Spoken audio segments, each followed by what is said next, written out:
बहुत ही important exercise कर रहे हैं हम लोग, प्रश्न संख्या 5.1, और जिसमें हम लोग सीख रहे हैं कि कैसे समीकरणों को हल करना है। अगर दो समीकरण दिए गए हैं, दो चरांक वाले रेखीय समीकरण में अगर दो समीकरण दिए गए जिसको हम युगपत समीकरण बोलते हैं, तो उनको कैसे हल करना है। जैसे देखिए, एक समीकरण है यहाँ पे 3x minus 5y equal to 16, दूसरा है x minus 3y equal to 8। इन दोनों समीकरणों को हल करके हमें x और y का मान निकालना है। तो उसके लिए हम अभी सीख रहे हैं जो पद्धति, उसका नाम है गुणांक समान करने की निरसन पद्धति। आज हम इससे रिलेटेड 4 क्वेश्चन और करेंगे। गुणांक समान करने की निरसन पद्धति से रिलेटेड कुछ क्वेश्चन हमने इसके पहले कर लिए थे, अभी आज 4 प्रश्न और करेंगे। तो ये देखिए, प्रश्न 3 चल रहा है। प्रश्न 3 में हमने पहला और दूसरा कर लिया था, उसको भी हमने गुणांक समान करने की निरसन पद्धति से हल किया था। अब हम प्रश्न 3 का तीसरा क्वेश्चन देखते हैं। तीसरा क्वेश्चन में देखिए, पहला समीकरण है, समीकरण पहला मैं यहाँ लिख देता हूँ 3x minus 5y equal to 16। इसको मैं ऐसे समीकरण 1 लिख दूंगा, और उसके नीचे दूसरा लिखूंगा x minus 3y equal to 8, ये समीकरण 2। इस समीकरण में आपको ध्यान रखना है कि x वाला पद पहले होना चाहिए, फिर y वाला पद होना चाहिए, और बराबर के बाद संख्या। यहाँ पे भी देखिए, x वाला पद फिर y वाला पद बराबर के बाद संख्या। अब इसको हल करना है हमें कौन सी विधि से? गुणांक समान करने की। तो गुणांक यहाँ पे समान करना है। अगर समान नहीं है तो हमें गुणांक को समान करना है। जैसे यहाँ देखिए, ये 3x है, अगर हम यहाँ पे 3 का गुणा कर दें तो ये भी 3x बन जाएगा। अगर मुझे x को काटना है तो, जैसे मैंने आपको पिछले लेक्चर में समझाया था कि अगर आपको आप फ्री हो, आप चाहे तो x को काटे, आप चाहे तो y को काटे, लेकिन जिसको भी काटे उसका पहले गुणांक समान कर लें। अगर मुझे x को काटना है तो थोड़ा इजी रहेगा। क्यों? क्योंकि यहाँ पे x समीकरण 2 में अगर मैं 3 से गुणा कर दूं तो ये देखो, इधर 3x है, इधर भी 3 से गुणा करूंगा, ये भी 3x बन जाएगा और गुणांक समान हो जाएगा। लेकिन अगर मुझे y का गुणांक समान करना है तब मुझे थोड़ा ज्यादा परिश्रम करना पड़ेगा। क्यों? क्योंकि पहले हमें समीकरण 1 में 3 से गुणा करना पड़ेगा, तो ये देखो 3 पचे 15 हो जाएगा, और फिर समीकरण 2 में 5 से गुणा करना पड़ेगा, तब ये 5 तिया 15 हो जाएगा, ए भी 15y, ए भी 15y, तो गुणांक समान होगा। तो इसका मतलब x को काटने के लिए अगर हमें गुणांक को समान करना है, अगर हमें x के गुणांक को समान करना है तो हमें केवल समीकरण 2 में गुणा कर दें, हमारा काम हो जाएगा। समीकरण 2 में 3 से गुणा कर दें, हमारा काम हो जाएगा, 3x बन जाएगा। ये 3x पहले से ही है। लेकिन अगर y को काटना है तो उसके गुणांक को समान करने के लिए हमें समीकरण 1 में भी गुणा करना पड़ेगा, समीकरण 2 में भी करना पड़ेगा। समीकरण 1 में 3 से करना पड़ेगा तो 15 होगा, और समीकरण 2 में 5 से करेंगे तो 15, तो समान होगा। तो जो इजी है वही करते हैं, हम x के गुणांक को समान करते हैं। तो लिखेंगे समीकरण 2 में 3 से गुणा करने पर, समीकरण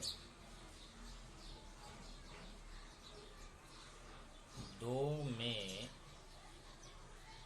3 से गुणा करने, गुणा है 3 से गुणा करने पर। तो जब आप समीकरण 2 में 3 से गुणा करोगे तो ध्यान रखना कि इसमें 1 2 3 पद हैं। तो ये नहीं कि हमें केवल x में गुणा करना है तो हम केवल x में करें, नहीं। समीकरण का नियम होता है कि अगर आप 3 से गुणा करोगे तो आपको x वाले पद में भी करना पड़ेगा, y वाले पद में भी करना पड़ेगा, 8 में भी करना पड़ेगा। तो अगर हम 3 का गुणा x में करेंगे तो 3x हो जाएगा, और 3 का गुणा 3y में करेंगे तो 3 तिया 9y हो जाएगा, और 3 का गुणा 8 में करेंगे तो 24 हो जाएगा। तो यहाँ देखिए, x में 3 का गुणा करेंगे 3x, 3y में 3 का गुणा करेंगे 3 तिया 9y, और 8 में 3 का गुणा करेंगे 3 अठे 24। तो 3 का गुणा इसमें भी, 3 का गुणा इसमें भी, 3 का गुणा इसमें भी। इसमें 3 का गुणा x में किया तो 3x हो गया, 3y में 3 का गुणा किया तो 3 तिया 9y हो गया, और 8 में 3 का गुणा किया तो 24। इसको मैं कर दूंगा समीकरण 3। अब ध्यान से समीकरण 1 और 3 को देखिए, समीकरण 1 को देखिए और समीकरण 3 को देखिए। अभी 2 से 3 प्राप्त हुआ तो अब 2 को भूल जाइए। समीकरण 1 और 3 को अगर आप ध्यान से देखेंगे तो यहाँ पर समीकरण 1 में भी 3x और समीकरण 3 में भी 3x, यहाँ पे भी x का गुणांक, यहाँ पे x का गुणांक 3 अभी समान हो गया है।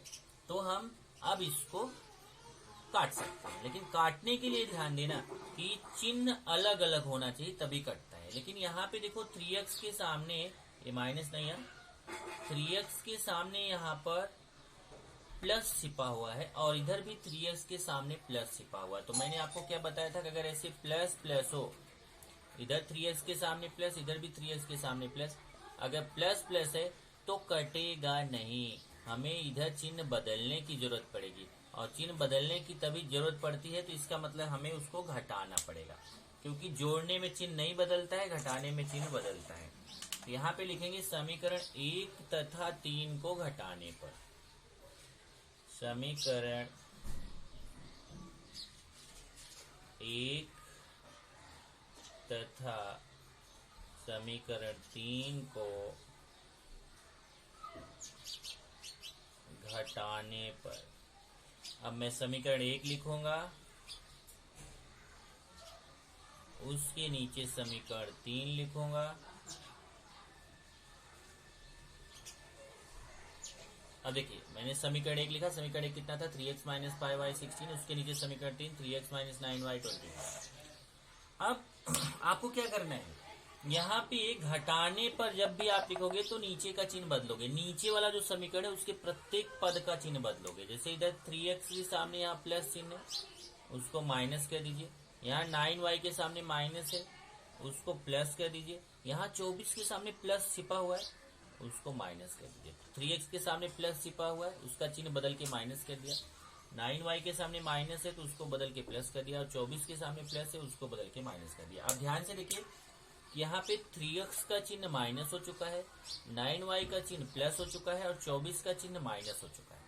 अब देखिए ये 3x है, उसके सामने प्लस चिन्ह है और ये 3x का चिन्ह माइनस हो चुका है, तो ये प्लस चिन्ह ये माइनस चिन्ह ये कट जाएगा, 3x कट जाएगा। अब दूसरा देखिए, इधर 5y के सामने माइनस है और इधर 9y का चिन्ह प्लस है। इधर 5y का चिन्ह माइनस है, 9y का चिन्ह प्लस है, एक माइनस एक प्लस। तो ये मत बोलो कि सर इधर एक प्लस था एक माइनस तो कट गया, तो ये भी एक माइनस एक प्लस तो काट दो, नहीं, ये गुणांक समान था तो कट गया, क्योंकि ये भी घटता ही है। 3x में 3x गया तो 0 हो गया, मतलब कट गया। पर यहाँ पे एक के सामने माइनस एक के सामने प्लस, तो घटाओ और बड़ी संख्या का चिन्ह लगाओ। तो 9y में 5y घटाएंगे तो आएगा 4y, और बड़ी संख्या 9y है उसका चिन्ह प्लस है तो यहाँ प्लस लगेगा, प्लस छिपा रहेगा। इधर 16 के सामने प्लस है, 24 के सामने माइनस है। अब देखिए फिर से इसके सामने प्लस चिन्ह छिपा हुआ है, इसका चिन्ह माइनस है, तो प्लस और माइनस घटेगा, बड़ी संख्या का चिन्ह लगेगा। 24 में से 16 घटाएंगे तो 8, और 24 का चिन्ह माइनस है तो यहाँ माइनस। और फिर 4 का y के साथ गुणा है, इसको उस तरफ लेके चले जाइए तो 4 का हो जाएगा भाग, और y बराबर आ जाएगा 4 दूना 8, काटेंगे 4 दूना 8 2, तो y का मान आ गया -2। अभी जो y का मान आया हुआ है, इस y के मान को आप किसी भी समीकरण में रख सकते हैं। आप चाहे समीकरण 1 में रखें, चाहे 2 में रखें, चाहे 3 में।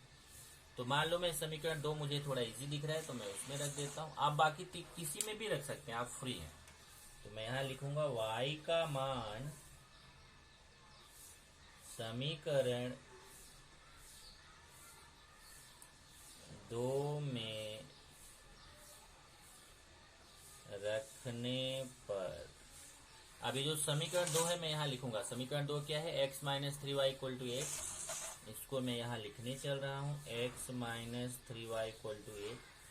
और यहाँ पे ये देखिए y का मान ऋण 2 है, तो मैं y को हटा के उसकी जगह उसका मान ऋण 2 रखूंगा। तो ऋण 3 यहाँ बीच में गुणा छिपा हुआ है, ये देखो ऋण 3 बीच में गुणा छिपा हुआ, y का मान ऋण 2 बराबर 8। चेक कर लीजिए, x माइनस 3y, y का मान -2 बराबर 8। ये x, अब इसका गुणा करेंगे तो पहले माइनस माइनस का गुणा, प्लस 3 दूना 6, अब 6 का उधर पक्षांतर कर दो, +6 से उधर जाके -6 हो जाएगा, और x बराबर आ जाएगा 2। 8 8 में से 6 गया तो इस तरीके से ये समीकरण का हो गया हल। x का मान भी हमें आ गया और y का मान आ गया। तो x y बराबर x का मान कितना है 2 और y का मान कितना है -2। चेक कर लीजिए, y का -2 तो x का मान 2 y का -2 दिए गए समीकरणों का हल है। ये आपका हो गया तीसरे का तीसरा। सेम टाइप से तीसरे का चौथा। अब इसमें मुझे ज्यादा समझाने की जरूरत नहीं पड़ेगी क्योंकि सेम टाइप का है। तो मैं लेता हूं भी ये क्वेश्चन। यहाँ पे भी पहले मैं समीकरण 1 लिखूंगा 2i minus x equal to 0, लेकिन पहले x वाला पद होना चाहिए तब y वाला पद होना चाहिए। तो x वाला पद अपने चिन्ह के साथ आ जाएगा -x और y वाला चिन्ह अपने चिन्ह के साथ आ जाएगा इक्वल टू 0। अब कुछ लोगों के माइंड में क्वेश्चन आ रहा होगा कि माइनस इधर आके प्लस होना चाहिए, प्लस इधर आके माइनस होना चाहिए, आपने ऐसा क्यों नहीं किया? जब कोई बराबर की लाइन को क्रॉस करके जाता है तो उसका चिन्ह बदलता है। अगर वो बराबर की लाइन को क्रॉस नहीं कर रहा है तो वो अपने चिन्ह के साथ ही रहेगा। जैसे देखो -x अभी भी बराबर के बाईं तरफ था, अभी भी बराबर के बाईं तरफ ही है, केवल उसने अपना प्लेस चेंज किया है तो अपने चिन्ह के साथ रहेगा। ऐसे 2i अभी भी बराबर के बाईं तरफ था, अब भी बराबर के बाईं तरफ है, केवल फर्क यह है कि वो उसने अपना प्लेस चेंज किया है। तो +2i था तो +2i ही रहेगा। अगर ये बराबर की लाइन को क्रॉस करके गया होता तो फिर उसका चिन्ह बदलता। ये जो हमारा समीकरण 1 था, इसमें x वाला पद पहले होना चाहिए, y वाला बाद में, तो मैंने वैसा बना लिया। इसको मैं लिख दूंगा समीकरण 1। और दूसरा समीकरण यहाँ दिया गया, दूसरा लिख देते हैं 10x plus 15y equal to 105। ये हो गया समीकरण 2। अब दोनों समीकरणों का अगर आप ध्यान से देखो तो वही चीज जो मैं पिछले क्वेश्चन में बताया था यही यहाँ पे भी बताऊंगा कि अगर यहाँ पे देखो 10x से अगर मैं यहाँ 10 का गुणा कर दूं तो ये भी 10x बन जाएगा। तो समीकरण 1 में मुझे कितने से गुणा करना चाहिए? 10 से। तो समीकरण 1 में 10 से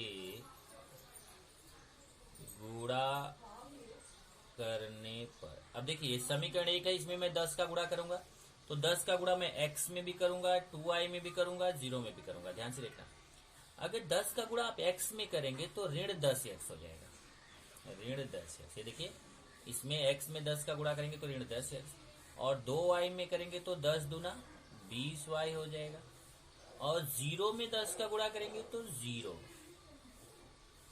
ये समीकरण 3 हो गया।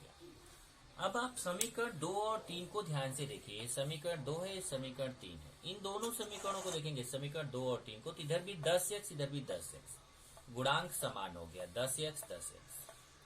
तो चिन्ह देखेंगे, चिन्ह अगर आप देखोगे तो ये 10x के सामने प्लस चिन्ह है और ये 10x के सामने माइनस चिन्ह है। तो जब ये देखिए 10x के सामने प्लस और ये 10x के सामने माइनस, तो एक के सामने प्लस एक के सामने माइनस, तो मैंने लिखा के दिया था आपको कि अपने आप कट जाएगा, क्योंकि एक प्लस है एक माइनस है तो अपने आप कट जाएगा। आपको चिन्ह बदलने की जरूरत नहीं है, और जब चिन्ह बदलने की जरूरत ना हो तब आप लिखते हैं जोड़ने पर। यहां लिखेंगे समीकरण 2 तथा 3, ये 3 है, समीकरण 2 तथा 3 को जोड़ने पर, तो पहले मैं समीकरण 2 लिखूंगा, उसके नीचे समीकरण 3। ये समीकरण 2 है, 10x धन 15y बराबर 105, उसके नीचे समीकरण 3 लिखूंगा, ऋण 10x धन 20y बराबर 0। ये देखिए अब जोड़ने पर चिन्ह नहीं बदलता है, ध्यान रखना है। ये 10x का चिन्ह प्लस है, इस वाले 10x का चिन्ह प्लस है, इस वाले 10x का चिन्ह माइनस है, तो ये 10x कट जाएगा। और यहाँ पे देखेंगे तो ये 15y के सामने प्लस है, 20y के सामने प्लस, प्लस प्लस जोड़ा जाता है, तो 20 और 15 जोड़ेंगे तो 35y, 105 में 0 जोड़ेंगे तो 105।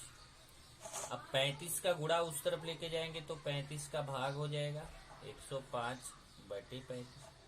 और 35 से 105 को काटिए, चलिए काटते हैं। 105 को 35, पहले मैं 5 से काटता हूँ, 5 7 35, इसको 5 से काटूंगा, 5 दूना 10, 5 1 5। तो 5 से 35 को काटा तो 7 आया, 5 से 105 को काटा तो 21 आया, फिर 7 से काटूंगा, 7 3 21। तो आंसर कितना आएगा? 3। तो आंसर आएगा 3। तो y बराबर आ गया 3। अब y का मान आप चाहे समीकरण 1 में रखो, चाहे 2 में रखो, चाहे 3 में रखो, कहीं पे भी, तो मुझे ज्यादा इजी दिख रहा है कौन सा? 1, समीकरण 1। तो y का मान समीकरण 1 में रखने पर y का मान समीकरण 1 में रखने पर, अब समीकरण 1 लिखता हूं मैं। समीकरण 1 देख लीजिए फिर एक बार। -x + 2y = 0, -x + 2y = 0। ये -x + 2y, y का मान 3, ये देखिए -x + 2 गुणा छिपा रहता है, y का मान 3।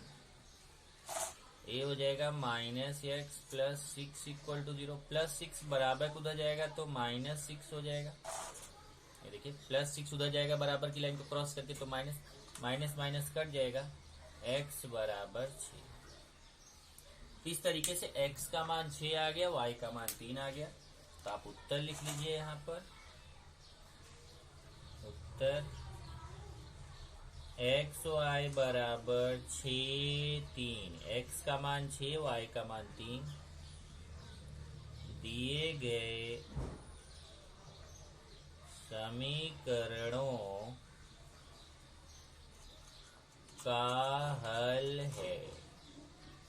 तो मैंने आपको तीसरे का तीसरा और चौथा बता दिया। अब हम लोग तीसरे का पांचवा और छठवां करेंगे। चलिए अगले क्वेश्चन के लिए चलते हैं। प्रश्न 3 का पांचवा।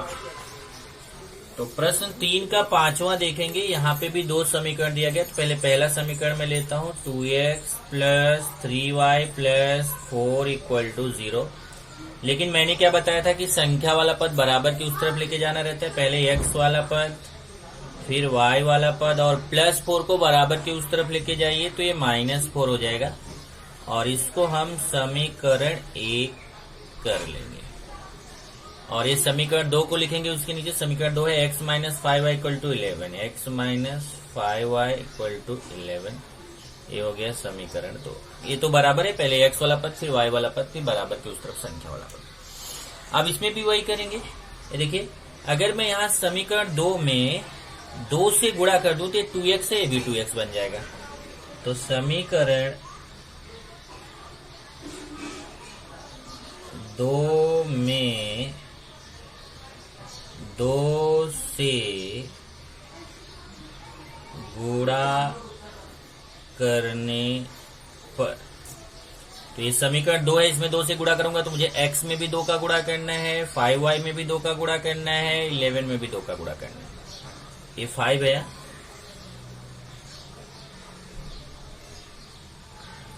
तो जब x में 2 का गुणा करूंगा तो ये हो जाएगा 2x, और 5y में करूंगा तो 2 × 5 = 10y हो जाएगा।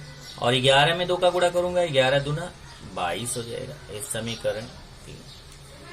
चेक कर लीजिए, समीकरण 2 में 2 से गुणा करने पर तो इसमें x में भी 2 का गुणा, 5y में भी 2 का गुणा, 11 में भी 2 का गुणा। x में 2 का गुणा करेंगे 2x, 5y में 2 का गुणा करेंगे 2 × 5 = 10y, 11 में 2 का गुणा करेंगे 11 दूना 22।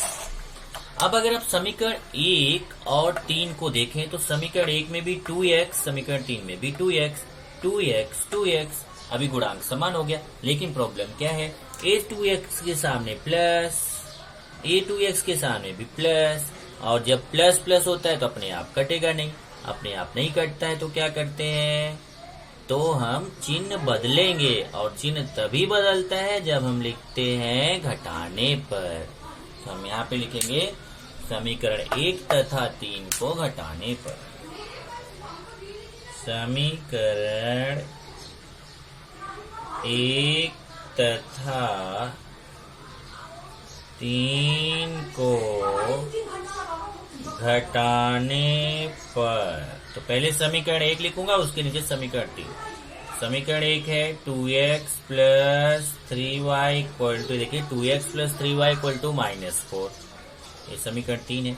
उस समीकरण 1 है, सॉरी समीकरण 1 है 2x plus 3y equal to -4, उसके नीचे समीकरण 3 लिखूंगा 2x minus 10y equal to 22। और मैंने क्या बोला था, जब लिखेंगे घटाने पर तो चिन्ह बदलना है, और वो भी नीचे वाला जो समीकरण है उसके प्रत्येक पद का चिन्ह बदलना है। तो जैसे यहाँ पे आपका 2x है नीचे वाला, उसके सामने प्लस चिन्ह है तो उसको बदल के मैं माइनस कर दूंगा। 10y उसके सामने माइनस है, उसका चिन्ह बदल के प्लस कर दूंगा, और 22 का चिन्ह प्लस है, उसका चिन्ह बदल के माइनस कर दूंगा। अब ध्यान से देखना, ये 2x का चिन्ह प्लस है और ये 2x का चिन्ह माइनस हो चुका है। इस 2x का चिन्ह प्लस, इस 2x का चिन्ह माइनस, तो ये हमारा कट जाएगा। इधर देखिए, ये 3y का चिन्ह प्लस और ये 10y का चिन्ह भी हो गया प्लस, ये भी प्लस, ये भी प्लस, प्लस प्लस जोड़ेंगे, 10 में 3 जोड़ेंगे तो 13y, और ये 4 के सामने माइनस, 22 के सामने माइनस, माइनस माइनस भी जोड़ते हैं, 22 में 4 जोड़ेंगे 26, और बड़ी संख्या का चिन्ह लगाते हैं, 22 के सामने माइनस है तो माइनस। अब यहाँ पे y बराबर, ये 13 का y से गुणा है, उस तरफ जाके 13 का हो जाएगा भाग, और 13 दूना 26, y बराबर -2। अब y का मान आप समीकरण 1 में रख सकते हैं, 2 में रख सकते हैं, 3 में। मुझे 2 इजी दिख रहा है, देखिए, तो मैं 2 में रख देता हूँ, बाकी आप किसी में भी रख सकते हैं। y का मान समीकरण 2 में रखने पर, रखने हैं 2 में रखने पर, तो समीकरण 2 यहां से देखिए, मैं इसको लिखूंगा, समीकरण 2 है x minus 5y equal to 11, इसको मैं यहां लिख रहा हूं, x minus 5y equal to 11, x minus 5 गुणे y का मान कितना है -2, चेक कीजिए, x माइनस 5 y का मान -2 इक्वल टू 11, x ये माइनस माइनस का गुणा प्लस, 5 दूना 10 बराबर 11, 10 का उधर पक्षांतर करेंगे तो प्लस 10 है, उस तरफ जाके -10 हो जाएगा, और x का मान 11 में से 10 गया तो 1 आ जाएगा। इस तरीके से हमें x का मान 1 आ गया, y का मान ऋण 2 आ गया, यही उत्तर हो गया। यहाँ पे लिखेंगे उत्तर x y बराबर 1 - 2 दिए गए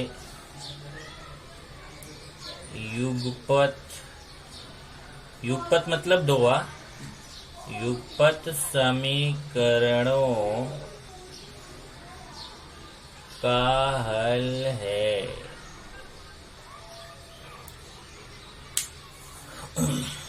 चलिए नेक्स्ट करते हैं एक और, ये तीसरे का छठवां। इसमें तो समीकरण सिस्टमेटिक है, पहले x वाला पद है, फिर y वाला पद है, फिर बराबर की उस तरफ संख्या है, समीकरण 1 हो गया। इसमें भी पहले x वाला पद है, फिर y वाला पद है, फिर बराबर की उस तरफ संख्या a b बराबर। इसमें अगर आप ध्यान से देखो तो x को काटना थोड़ा कठिन है, y को काटना इजी है। अभी तक हम x को काट रहे थे, अब पहली बार ऐसा है कि हमें y को काटना इजी है। कैसे पता चलेगा? अगर मुझे x को काटना है तो देखो इसके गुणांक को समान करना पड़ेगा, तो इसमें मैं 3 का गुणा करूंगा तो ये 6 बनेगा, और इसमें 2 का गुणा करूंगा तो ये 6 बनेगा। तो समीकरण 1 में 3 से गुणा करके 6x बनाना पड़ेगा, इसमें समीकरण 2 में 2 का गुणा करके 6x बनाना पड़ेगा। तो ये आपको दोनों में गुणा करना पड़ेगा। लेकिन अगर y को काटते हो तो आपको इजी क्या पता है, ये 7y है। अगर आप केवल एक ही समीकरण 2 में अगर आप 7 का गुणा कर दो तो ये भी 7y बन जाएगा, इसलिए हम y को काटेंगे। तो समीकरण 2 में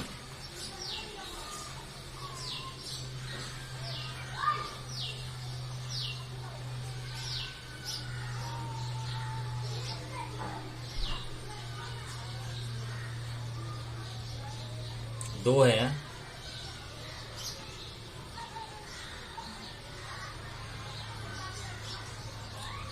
सात से गुणा करने पर एक चीज ध्यान रखना इसमें कि जो समीकरण लिखते हो उसको या तो ऐसा मेरी तरह गोले में लिखो या फिर ऐसे ब्रैकेट में लिखो। समीकरण के लिए आप ये दोनों में से कोई चिन्ह, आप चाहे पूरा सर्कल कर दो, पूरा गोला कर दो, चाहे ऐसे ब्रैकेट। और जिससे गुणा कर रहे हो, जो संख्या है, जो समीकरण नहीं है, जैसे 7 एक संख्या है, इससे गुणा कर रहे हैं, उससे 7 समीकरण नहीं है, तो उसको बाहर रखना है। ये लिखने का तरीका ध्यान देना। तब मैं समीकरण 2 में 7 से गुणा करूंगा तो मुझे 7 का गुणा इसमें भी, इसमें भी, इसमें भी, तीनों में करना।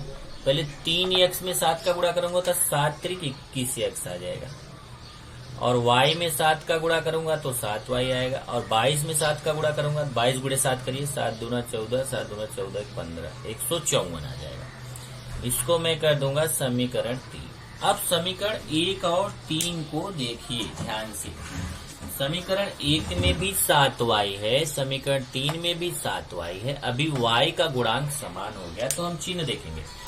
इधर 7y के सामने देखिए, समीकरण 1 में 7y के सामने माइनस है और समीकरण 3 में 7y के सामने प्लस है। 1 के सामने माइनस, 1 के सामने प्लस, ये अपने आप कट जाएगा। तो हमें यहाँ पर चिन्ह बदलने की जरूरत नहीं है। और जब चिन्ह बदलने की जरूरत ना हो तब लिखते हैं जोड़ने पर। तो समीकरण 1 तथा 3 को जोड़ने पर, समीकरण 1 तथा 1 है, 3 को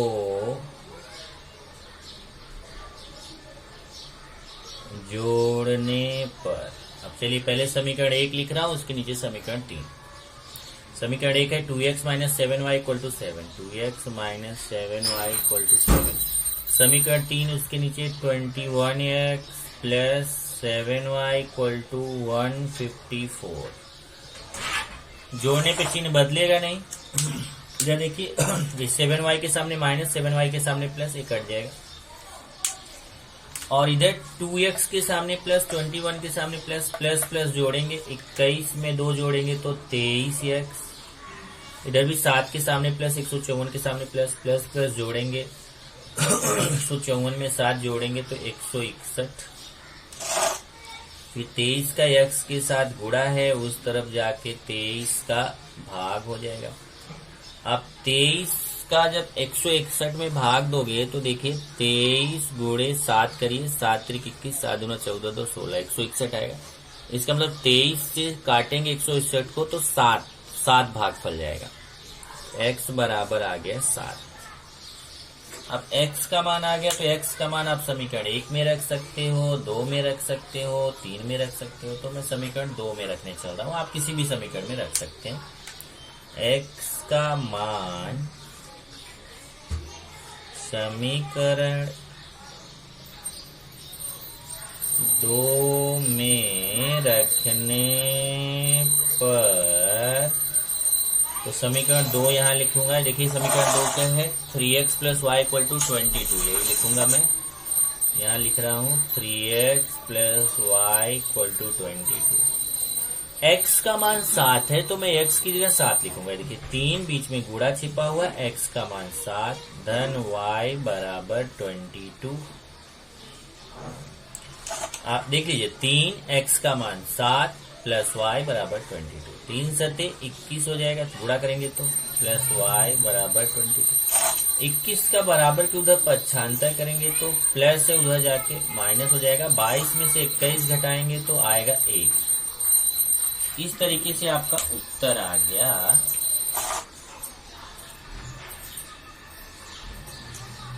एक्स वाई, एक कॉमा है बीच में, एक्स वाई बराबर x का मान 7, y का 1